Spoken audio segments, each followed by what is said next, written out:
हमारे साथ जुड़े रहने के लिए हमारे YouTube चैनल को सब्सक्राइब करें, साथ ही बेल आइकन को दबाएं। नेटवर्क न्यूज की खबरें सबसे पहले देखने के लिए। नमस्कार, नेटवर्क न्यूज में आप सभी का स्वागत है। मैं हूं आपके साथ सपना दुबे। 2019 लोकसभा चुनाव के मद्देनजर 6 चरणों के तहत देश की कुल 484 सीटों पर मतदान को अंजाम दे दिया गया है और अब लोकसभा चुनाव अपने आखिरी दौर में है, जहां देश भर की निगाहें टिक गई है इन चुनाव के 7वें और आखिरी चरण के तहत होने वाले मतदान पर, जिसमें सबसे अहम वाराणसी की सीट को माना जा रहा है, जहां से देश के प्रधानमंत्री नरेंद्र मोदी चुनावी मैदान में हैं। लेकिन आखिरी चरण में देश की कुल 59 सीटों पर होने वाले मतदान में देश की कुछ ऐसी हाई प्रोफाइल सीटें भी शामिल हैं जो देश की राजनीति की दिशा और दशा दोनों बदलने का मादा रखती है। ऐसी ही सीटों में नाम शुमार है पूर्वांचल की महत्वपूर्ण लोकसभा सीट गाजीपुर का, जो शहीदों की धरती के नाम से विख्यात होने के साथ साथ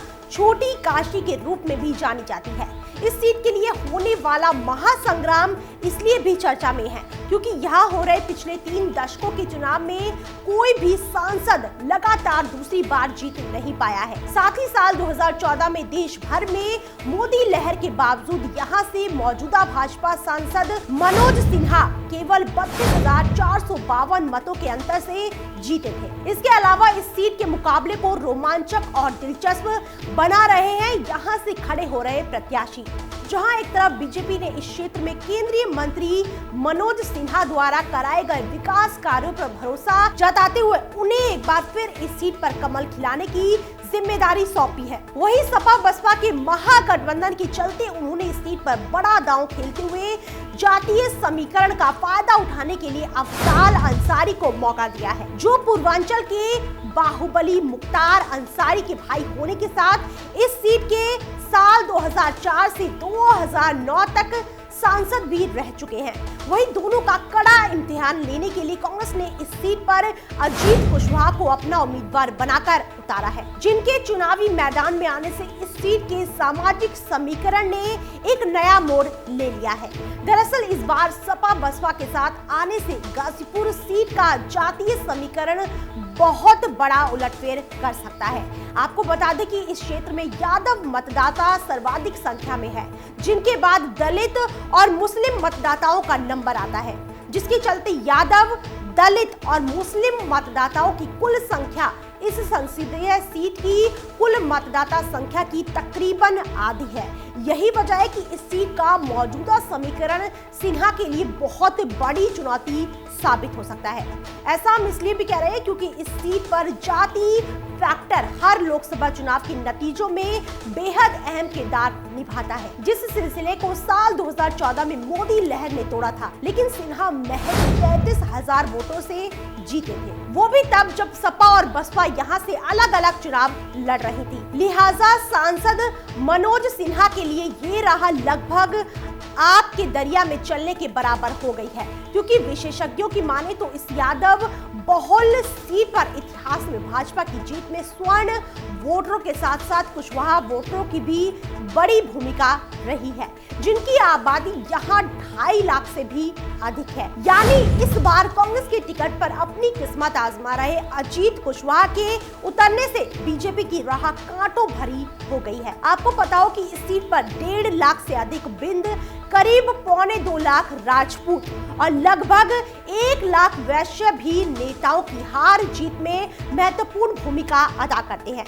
हालांकि बीजेपी उम्मीद करेगी कि यादव मतदाताओं का कुछ हिस्सा उनके पक्ष में आ जाए, क्योंकि बसपा के उम्मीदवार अफजाल अंसारी के यहाँ से खड़े होने के कारण अखिलेश और अंसारी बंधुओं के बीच का खराब रिश्ता उजागर हो सकता है। जबकि सपा का इस मामले में कहना है कि उसका कोर वोटर गठबंधन के साथ मजबूती से खड़ा है और उसी को ही जिताएगा। जबकि रेल राज्य मंत्री मनोज सिन्हा क्षेत्र में पिछले 5 सालों में हुए विकास कार्यों और पीएम नरेंद्र मोदी के नाम पर अपनी दावेदारी को और मजबूत करना चाहेंगे। जहां एक तरफ भाजपा प्रत्याशी सिन्हा का कहना है कि जातीय समीकरण की बात वो लोग कर रहे हैं जिन्हें जमीन का अंदाजा नहीं है। यहाँ रहने वाले लोगों को मालूम है कि पिछले 5 सालों में कितना विकास हुआ है। समाज के सभी वर्ग हमारे साथ हैं। पीएम नरेंद्र मोदी के नेतृत्व में पिछले 5 वर्षों में हुए कार्यों के कारण जातिवाद की ये दीवार भी ध्वस्त हो जाएगी और इसके परखच्चे उड़ जाएंगे। बीते 5 सालों में गाजीपुर रेलवे स्टेशन का पुनरोद्धार होना है।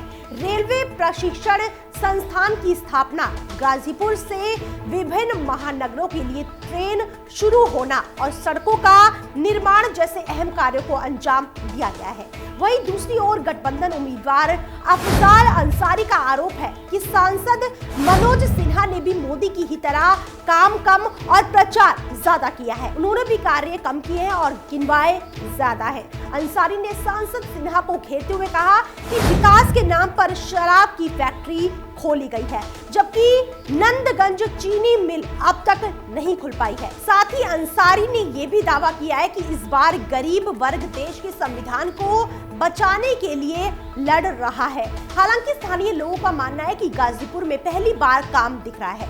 रेलवे और सड़कों का विकास तो जरूर हुआ है, ऐसे में यहाँ कौन बाजी मारता है इसका अनुमान पहले से ही लगा पाना बेहद ही मुश्किल है।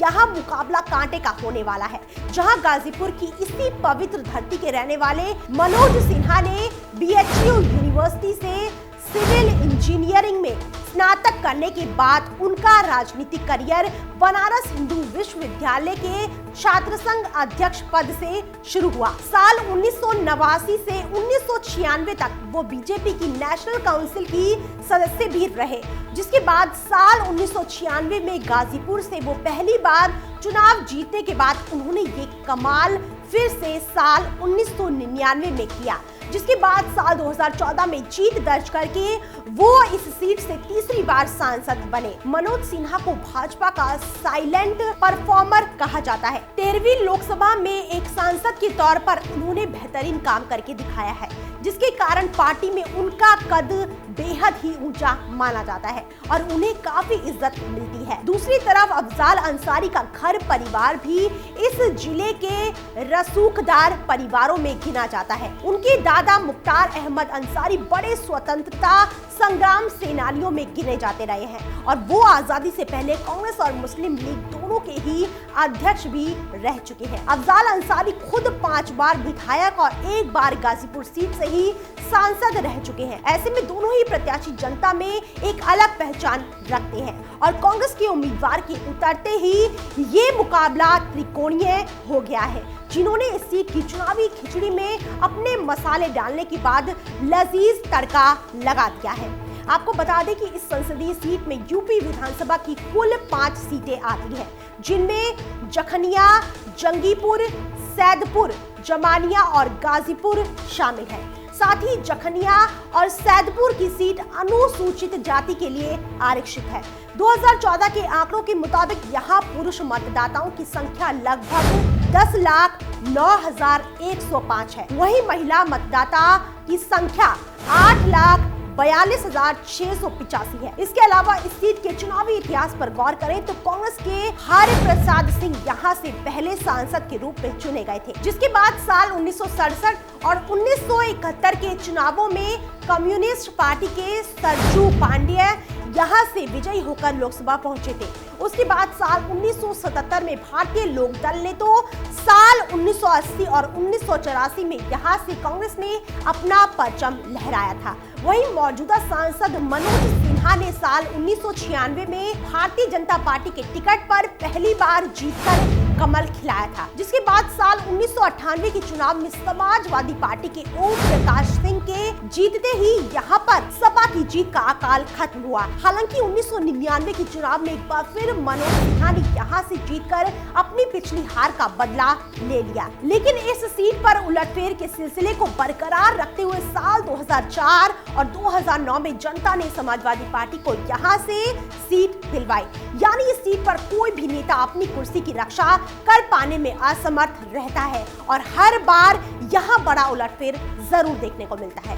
साल 2014 में जनता के फैसले पर विचार करें तो 2014 के लोकसभा चुनाव में मनोज सिन्हा को 31.11% यानी करीब 3,06,929 वोट मिले थे, जबकि दूसरे स्थान पर रही शिव कन्या कुशवाहा को लगभग 2,74,477 वोट हासिल हुए थे। यानी इस सीट पर लड़ाई इज्जत, प्रतिष्ठा और साख की है, जहां कौन विजयी रहता है और किसे हार का सामना करना पड़ता है, ये देखना वाकई दिलचस्प होने वाला है। फिलहाल के लिए बाकी देश और दुनिया की बड़ी खबरों के लिए देखते रहिए हमारे चैनल नैतिक न्यूज को। साथ ही खबरों की ताजा अपडेट के लिए हमारे चैनल नैतिक न्यूज को सब्सक्राइब करना ना भूलें।